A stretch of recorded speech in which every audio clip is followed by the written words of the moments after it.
All right. Hi, everyone. I'm Ashley, and this is, I'm Autumn. and we are twin sisters. I can't lie, we've been really nervous to make this video. We've been putting it off, and I got 1 week left here, so. Yeah, she's got 1 week until she leaves. We've been trying to make this video, I think, for probably, well, she got here January 30th, and we talked about making it for a long time. Last year when I was here. And my heart is pumping real fast. Mine is too. You could probably. That's what trauma does. I know. This whole morning we've been walking around, I think, like knowing what we have to do, but it is nerve-wracking to speak about stuff like this. And I think the subject of this video is essentially going to be about growing up with a sibling who has a disability and our perspective on both of that. And I think we both have a very unique perspective to tell because, firstly, we're twin sisters. I'm a minute older, by the way. She's always got to throw that out there. I'm a minute older, and didn't need to say that again, but but yeah, we have both lived many different lives, it feels like, and it's so interesting because we grew up essentially the same way, but we both had different experiences of our upbringing. So I think the first term that I want to bring to light is glass child, which is something that is basically a healthy sibling who grows up with a sibling who has a disability, whether it's cognitive or physical. It's the other sibling who kind of gets ignored or looked through as the glass child. And it's something that I didn't really think about growing up. Obviously, when you're growing up, you don't think about these things. But as an adult, we've kind of spoken about it briefly, not as in-depth as this interview might be. And yeah, we've spoken about it a little bit, but it's certainly like shaped who we are today. And we're hoping by sharing our perspective and experiences on things, it will help you all as well. And I think the first question here is, do you identify with being a glass sibling? In a way, yeah, I would say so. Being kind of just looked, again, like you said, looked through. Mm-hmm. And you were put like on a spotlight, Yeah. not intentionally, but you needing more care and all that as a child, and our parents learning how to do that. And I just felt like because you did kind of have that spotlight that I had to fight for attention. Mm-hmm. And We'll probably cry. We've been trying really hard not to cry. It'll probably happen. Yeah, it's interesting because as the disabled child, I don't think you like think about those things very much. I mean, as a child, you don't really think about those Yeah. things at all, honestly. Yeah, it's true. And how would you say, so because we grew up with very similar experiences, right? Like we rode horses, I danced, you danced for a bit,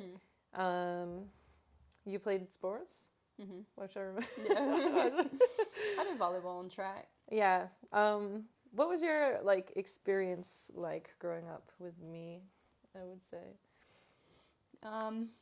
First off, very protective Yeah. of you. I mean, all through school and even when we were out in public, I felt like my purpose and my role was to be your protector. And anybody who would stare at you or give you dirty, weird looks, or anybody in school that would bully you and just think of you as less than, I took it upon myself to protect you. And that was my purpose at the time, and I wouldn't change that for the world. Yeah. Stop. You asked. I know. Do you like recall a specific experience where you like kind of knew that I was different for the first time? Is there like I don't think ever in my lifetime I ever looked at you as different. Mm-hmm. Like, I look at you and I don't no, I don't see you as having one arm. I don't see you as different, because you were always so capable of doing everything that I did, you know. Mm-hmm. And going back to like the protective part, anytime somebody would look at you as less than, or like look at your arm in a weird way and just stare, like, I would stand in front of you. I know, I remember. I would stand in front of you and to block that, and then I would give them dirty looks back. I know. You did always like stand on my right side. Yeah. And I do remember that for like pictures and just walking and stuff.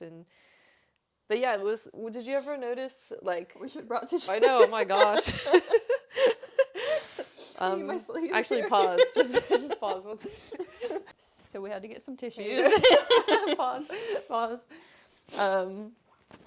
Okay, anyway. So I just wonder, because I remember like my first experience of feeling different, which was when, and I've said this story before, of like when we were in Geneva Elementary School. I remember like we went to say the Pledge of Allegiance, and my teacher was like, I think I was in first grade or something. And my teacher was like, oh, you're supposed to put your right hand over your heart, because I was doing it like this. And I feel like that was the first time that I like registered that something was different about me. But like, was there a time for you maybe, or was that like you saw someone staring? Do you remember Amanda from kindergarten? Amanda, no, I don't And think she so. shoved me in the car line because I had one arm. No. Okay, Was I there? Probably. We were always together. Well, true. But maybe not. I don't know. Maybe it was like on the playground doing monkey bars or something. Like, you know, like I feel like that's the only thing you weren't able to do at the time was monkey bars. Yeah. You know, and fair. But no, I can honestly say with everything in me that I've never like seen you differently. Yeah. You've always been so capable. Yeah. So. Yeah, fair, bro. Yeah, in the protective sense. Yeah, it's so interesting that you say that, because you always did like, I always did feel like you were my protector, like even though I am technically the older sister. Technically, Listen.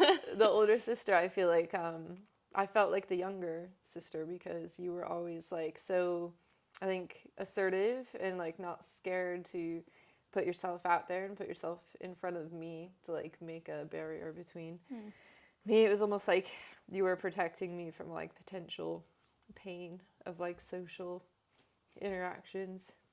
That is very true. So yeah. I just love you so much, bro. I love you too. And I still do it today. Like, yeah, we'll be walking down the street, and obviously, like, you know, it's different from you being a child and you seeing people that stare at you. There's a different time where, like, that probably hurt really bad. Yeah. And now you just walk out on the streets with so much, like, just the way you carry yourself, and you're so, what's the word? So much confidence in yourself and who you are. And you've just been through so many trials in this life, and you get hate comments every day and people degrading you and stuff, and it's like that does not affect you. That doesn't even touch the surface of you, because you know who you are and you're so confident in your own skin. And I think that in itself is just one of the most inspiring things. Thank you, bro. I'm serious. Like, I tell people all the time that I'm so proud to have you as a sister, and to just see how far you've come, and you're just an amazing soul, and you haven't let anything take you down, and that's a beautiful story. I appreciate it. Yeah. And you are too, bro. I feel like we have gone through so much, like, in our relationship. Obviously, it like started, we were very close, and then I think around like middle school and high school, I think things like changed a little bit. Like as we grew Yeah. older, I feel like we were very like competitive, whether we wanted to be or not. Our mother pit us against each other in the show ring. True, that's very true. But also not just that, but like in you know, in life, like with like boys and relationships, like outside of that, it didn't like pit us against each other, but I don't know. Do you think there was like a time when things changed, when you like realized maybe that the focus was on me and my disability? I think, yeah, maybe like high school, you know, when your brain starts obviously developing more and you're more cognitively aware, and maybe then. And I would say that like I felt like I needed to find attention everywhere that I could because I didn't get that as a child. And leading up into like getting a teenager and high school years, I would jump like into relationships. Yeah. So I jumped from relationship to relationship because I just like kept seeking that attention because I wasn't getting it from our parents. Yeah. And yeah, so I would say about that time. Yeah, high school. Yeah. I feel like the first time I kind of realized it was when we were in middle school, and I think you had your first like real boyfriend. Yeah. Okay.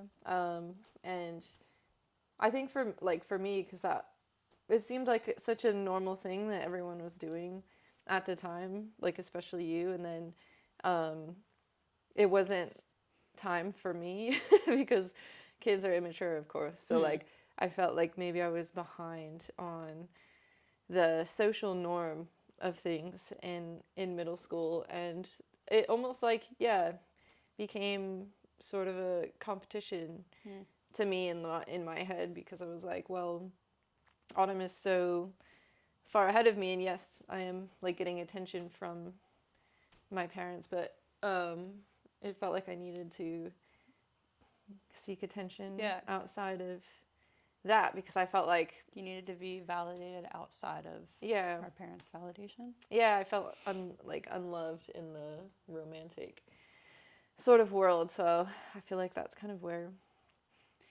I felt like maybe I needed to like excel in something else, which was potentially like dance and horseback riding, and like who's better and who's like if I can't be better socially, maybe I'll be like a better dancer or a better this and that, and like I guess that's kind of where in a way we have the like a similar concept on that, is because you were doing the same thing in your own way to try to seek attention, and then I was doing the same thing to seek attention, you know. Yeah, so very much so. Did you ever like feel emotions of jealousy, do you think?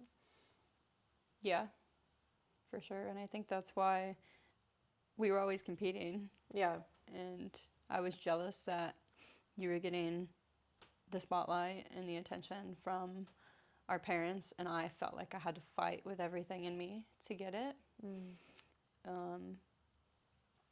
There's a lot of me doing everything possible to be seen, and instead of being seen, I was faulted for seeking attention. Yeah, I would say, and trying to be the best that I could at everything. And again, that's why we fought in the barn. And if you won first place over me in a horse show, I was pissed. Yeah, I was real mad. I will say I was real mad. Yeah. So. Yeah. No, it makes sense, and I feel like you were a bit of like a rambunctious kid. I remember, like you were always sneaking out. Sorry. No, I mean it's true. No, yeah, like you were sneaking out, like going to parties, just doing everything, like, because I feel like I was always like the goody two shoes, kind of like I don't even know if that's the right terminology. I mean, that's what our parents always said. So Yeah, but I always like, I didn't really get in trouble. And I don't know if I got a free pass because I have one arm. And like, maybe it was like, oh, well, at least she's doing that. You know, like, at least she's branching out in that way. Like, maybe our parents seeked for me to get in a bit more of, I wouldn't say trouble, but like have more experiences in life, and they were more lenient towards me because of that. Yeah. And they were potentially like a bit stricter with you. But yeah, it was like, it seemed like I was so angry at you as a kid for partying and like going against our parents' word. Because for me, I was, again, we like didn't think about this as a kid, but I was like, why is she doing that? Like, and what is going on? You know, like we were raised better. I think I told you once. You did. Oh yeah, you did. And I guess like now that you're saying that, it makes sense because I just wanted to be rebellious and to act out. And as a child, doing those things led to getting attention. Was it positive attention? No, but it was some type of attention, and I think that's what I kept continuing to seek, was any type of little attention that I could get. Yeah. And moving forward with that, I kept jumping into relationships. And I remember specifically a relationship in 10th grade that kind of led into some more trauma. Yeah. But there was one time where like we got into a fight or something, and this was like the start of it all. Is we got into a fight and he made me feel absolutely horrible and like everything was my fault and all that, and it was like the switch just went off in my brain of not good enough, not worthy, you're not worthy of love, you're just a piece of crap. Really is like how I felt mentally. And he kind of like planted in my head to self-harm myself. Yeah. And I did. In 10th grade was the first time I ever did. Yeah. And what had happened is, one, like it felt good to feel pain because I wasn't feeling any other, like, I guess, type of love. I don't know, it sounds so weird, but like I was just trying to feel something. And so like doing that, I felt pain. And what I got out of that is attention. Again, not positive attention, but, you know, I had a mark on me now, and people are asking, oh my goodness, like, what happened? Are you okay? And in my mind, I'm like, people care about me. Yeah. People do love me. Okay. And that actually continued throughout into my adult years, and I self-harmed for a long time, all the way up to 24. So, been redeemed from that. Got therapy, found out everything came from my childhood trauma. Yeah. So, I think it's interesting that I never knew any of that. yeah.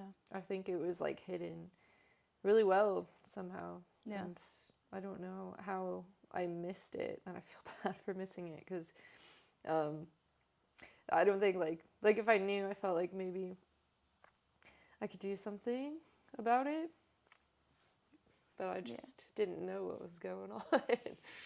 And I don't know if it's like just being like so in my head to not notice, but like, did you hide it at all, or was it from me? Or I know you hid it from our parents. Yeah. But I didn't really cover it up, to be honest, because like working in the barn, and we had animals, we had cats. Yeah. It would always be an excuse that it was something from the barn. I scratched myself on something. I do remember a specific time where I was in my truck and I was going somewhere, probably angry at my parents, at our parents. I was probably angry at them. Sorry, Mom and Dad. We love you. We love you. Don't worry. This is none of your fault, by the way. So you just did the best you could. Yeah. Really. Yeah. But yeah, I was sitting in my truck getting ready to whip out of the driveway, and my dad came up to the driver's side, and he like saw the scar on my arm. Yeah. And he's like, what do you got going on? And I was like, it's just a scratch from, the barn. And that was my excuse every time. Yeah. And he saw it, but I guess didn't think anything of it. And in a way, I feel like that's another part where our parents didn't really pay much attention to me, is because I was suffering mentally. Yeah. And I needed help. And the self-harm was also a cry for help. Yeah. And people were seeing it, but that was it. Like, that's where it stopped. Yeah. So there was no one to reach out to. Why did you feel like you couldn't talk to our parents about it, you think? Because they never gave me a safe space to come to them. Yeah. And do you think that was because they were so, like, busy? I feel like there's a lot of life factors outside of us having these issues specifically. Yeah. But, like, because our parents, they went through bankruptcy as well, selling the house, addiction. There's a lot that they were dealing with too. So it makes sense that there wasn't like a safe space. Yeah. But then I didn't feel like a safe space either. Like, you didn't have it, or you didn't feel like a safe space for me? For you. Yeah. Do you like know maybe why that was, or? And it's 100% honesty here. So Yeah. Maybe I felt like, I guess kind of the same, as I was never, like, good enough for you, maybe. And I felt like, since you were always, like, the golden child, that if I told you anything, you would run and take it to the parents. Yeah. I would. That's what I'm saying. Exactly why I didn't tell you. I wouldn't do that now. Yeah, and like you always told on me, bro. You're always getting me in trouble. I know, but so I felt like I couldn't talk to you. Yeah, makes sense. It makes sense. I mean, with the way, that we grew up, it's like. Did we even have a safe space? Probably not. Did our parents have a safe space? We just had to whisper into our horses' ears. Yeah, we had horses to run to. They couldn't tell us what to do. Yeah, if I was sad, I would just go sit in the stall with Willow. Yeah, exactly. Go for a ride. Yeah. And so I feel like the relationship aspect of it is interesting because I jumped into relationships quite quickly as well, like considering my last one. And I completely like jumped ship. I got into a relationship and I moved out here and I had a kid and everything was really like so good at first. And it felt like to me that, and I hate to say this out loud, but it felt like I was winning. I felt like having the like family life and the kid was like winning because it was a lot of, I think we always competed like in the relationship aspect growing up, and this is a whole nother thing to unpack about. Like, we haven't talked about this one. No, we haven't talked about it at all. But like needing to be like loved by someone, I think is both something that was like really banged into our head our whole life, whether it was from like media, movies, our parents. Like the goal in life was always to have a husband and kids, right? Yeah. And that was my goal. And I wanted it first. I know, she wanted it first, and then I got it. Probably wasn't the right thing to do, but it felt like winning. Yeah. And now I'm divorced. Broke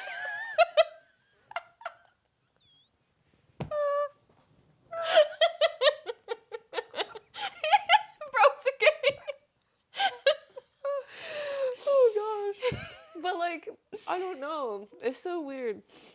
And it's like really influenced how we've lived. Yeah. I think. And it was like, who was willing to give that to me first? Yeah. And Okay.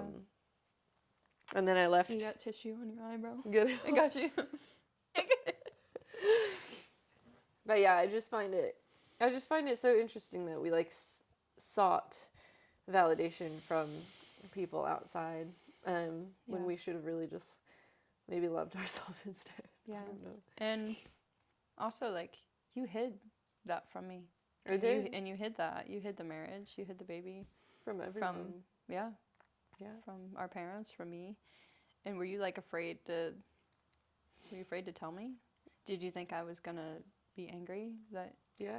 Really? I thought everyone was going to be angry because I don't think I felt like I had control of my life. And like, I felt like I wanted to do it and then ask for forgiveness later. Yeah. Which is the strategy I went for. Yeah. Yeah, which sucks because then it like put a wedge between myself and you and the family. But It did. on the other like flip side of it, when I moved out here and had my daughter, I feel like it brought everyone closer as well, because there was a period of time when we were in college that we grew quite apart. I didn't even know she went to college. You just found this out I the just other found day. this out the other day. So, like, there's a lot that we just didn't tell each other for a good chunk of time. Couple years, honestly. Yeah. And, like, even when you moved out here, we really didn't have the closest relationship. It's true. If I remember correctly. And I think, too, like, it had to do with both relationships that we were in as well. Yeah. I mean, I was in an abusive relationship that took a lot out of me. And I was afraid to tell people. Mm-hmm. Yeah. Because on the outside, it looked like I had it all. Yeah. And that's the, like, underlying thing, isn't it? Yeah. We look like we had it all, and that was the competition. Like, who could seem the most okay, even though we needed help. And deep down, like, we both just carried so much childhood trauma. Yeah. And it took 30 years to find out that this is what's going on. Yeah. Yeah, it was so interesting because I feel like our whole family kind of recognized some signs of abuse from, like, your ex. Yeah. And it felt like if we challenged that, you were going to cut us off. Yeah. And that comes now from abuse because now Correct. I've gone through it after you. So you understand. Yeah, so I understand. So it's not like blaming anything on anyone. It's just the life factors of what went on. Mm-hmm. And yeah, it sucks, but we did lose that connection for a while because of, like, your relationship and then my relationship, and you were still in that relationship when I moved to England. So yeah, it's just tough, It's tough. But we're here now together, which is good. Unpacking all the trauma. Unpacking it. And it is very healing because, like, yeah, holding on to, like, the unknowns of what our childhood really did to us mentally and also physically. Mm-hmm. You think about it, it's crazy that we've held on to it for 3 decades. Yeah. Yeah. And it's better to learn it now, though, and not when we're 75 years old, And now we're the closest we've ever been. Yeah. I feel like. Yeah, 100%. We've gotten a lot closer now.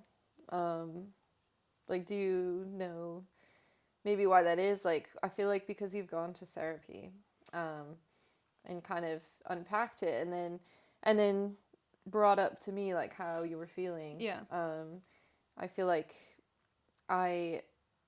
we don't, like, blame each other anymore. Like, we're not holding on to the animosity of the past. We've kind of unpacked it, and we're just moving forward very normally, without, like, without the sense of what would you call it? Resentment. Resentment. Yeah. I feel like resentment was there because we were Constantly in competition. Yeah, pitched against each other. Yeah. For such a long time, like unintentionally, really. Yeah. But that's kind of no longer there, and like my goal in life is to see you succeed. Same. And help you succeed if I can, you know, like and that's what's important.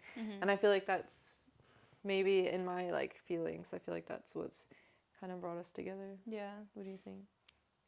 I agree. Therapy changed my life. It opened up so many, I guess, doors to what I was holding on to and what was causing all of the issues in my life leading up to adulthood. And being aware of that, which it's just healing in itself. And it went from me being like, why am I doing this and that, to clarity on why I was, instead of just going through the consistent cycle of, I need attention. If I'm not getting it, or if I fail, then I'm going to self-harm myself and punish myself. Like, that was this consistent loop that was in my brain, because I was just like, was never good enough. That was it. Yeah. And now that I've unlocked all of that, and knowing that that came from my childhood, and just being aware is the biggest thing. Yeah. And, you know, yeah, like you said, there's no animosity between us anymore. And I don't resent you for being bigger and better than me, because you are in your own ways, you know, and like I may be in my own ways. That's how we're unique as people. And just like your shirt. Look at that. There we go. So, that being said, seeing you succeed and be happy and loving yourself and being comfortable in your skin and just so confident is everything I've ever wanted for you. Yeah. And that's all I've ever wanted for you, bro. Yeah. And this last year, we've gone through the most traumatic time of our life. Too much. That's another episode. That is a whole nother episode we're going to have to talk about. Yeah. But, and me coming out here, you know, last year around this time when everything did happen, I think that brought us even closer together. For sure. Because, gosh. In the end, we're twins, and we have this bond like no other. And I think cherishing that is one of the most important things in this life. Agreed. And I couldn't have made it without you. I know. I couldn't have made it without you, bro. Yeah. I couldn't move forward in life without you, honestly. And like, you know how we were talking about earlier, how like we were in competition, and like you were always like, do something with your life. Like she was on me. I was a bit ruthless. She was, yeah. She's like, you got all this talk, but you ain't gonna do nothing about it. And I was like, watch me. And you did. Yeah, so she said one thing, and I mean, in a way that pushed me. Maybe my mindset wasn't great about it, because I was like, just watch me do it.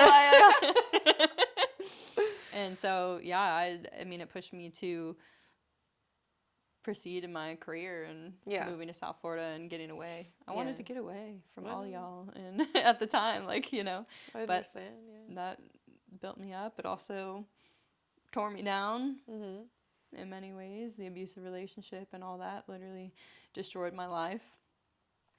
But it didn't stop it. It didn't stop it. Thank God for that. Yeah. Gotta give God all the glory for that, you know. Kept you going, bro. He scared me through it all, and my family and friends, and you. You're a different category. You're my bro.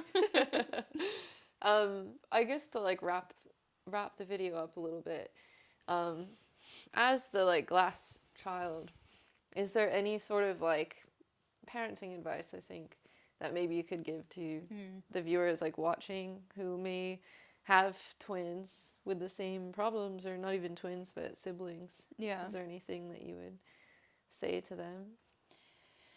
I would say Let there be a safe space. Let your child come to you with how they feel without faulting them for the way that they feel, I would say. Because, if I feel like anytime I tried to express how I was feeling, like, oh, Ashley gets to do this, this, and this, but I don't, and I'm being faulted and the one that's blamed for this, and they would make you feel silly for like asking such a thing. Exactly. And like faulted me for the way that I felt, and as a child that's hard to process because it's like your parents, your siblings, that's supposed to be a safe space, and then I felt like I didn't have that. So I guess my advice is to always just be open-minded and to listen to your child's needs. And because like I was crying out for help as a kid and I didn't get that help, and it was very detrimental to the years to come. So yeah, and I think the way that we were raised to be like equal was great in theory, but I feel like have maybe like special days with like I don't know, one-on-one time. Like more one-on-one time, or potentially recognize that this could happen. Like this is a thing that could happen. Being aware of that. Yeah. If you're aware of that, I think as a parent, it will change the way that you parent. And I don't think any parent like goes into their pregnancy expecting to have this sort of like dynamic. So it's hard to predict or read on something like this, and that's why we're making this video, because hopefully there's a resource now for parents and just. And I guess back then they didn't really have that too, Yeah. Times were different. Yeah, times were so different. There was no like support groups or just education. Yeah. On it. But yeah, I think that's a great thing. And we're happy to share our story. Yeah. And I hope you all learned something from this. And if you have questions, you can reach out to me and to Autumn. Yeah. I think Autumn,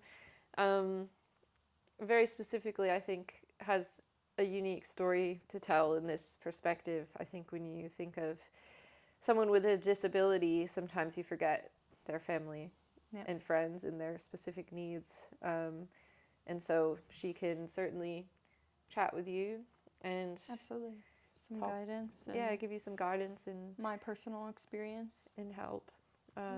But yeah, thanks for coming on my YouTube channel. Yeah, thanks for having me. Come on, bro. We always do this. I love you. I love you so much. Thank you for talking. You're my best friend. And I love you, and I'm so proud of you. Stop.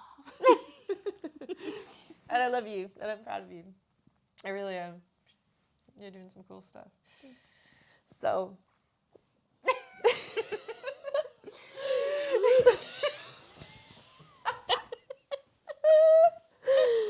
Anyway, thanks for coming. I'm Orlando Cyborg Ashley. Also Ashley Young, and this is Autumn Sherman. If you want to find her on Instagram, it's autumn_Sherman80. I'm Orlando Cyborg Ashley, the same on YouTube. And yeah, we love you. Stay safe. Drink some water. That's how I always sign off on my live streams. But thanks, guys. Love you.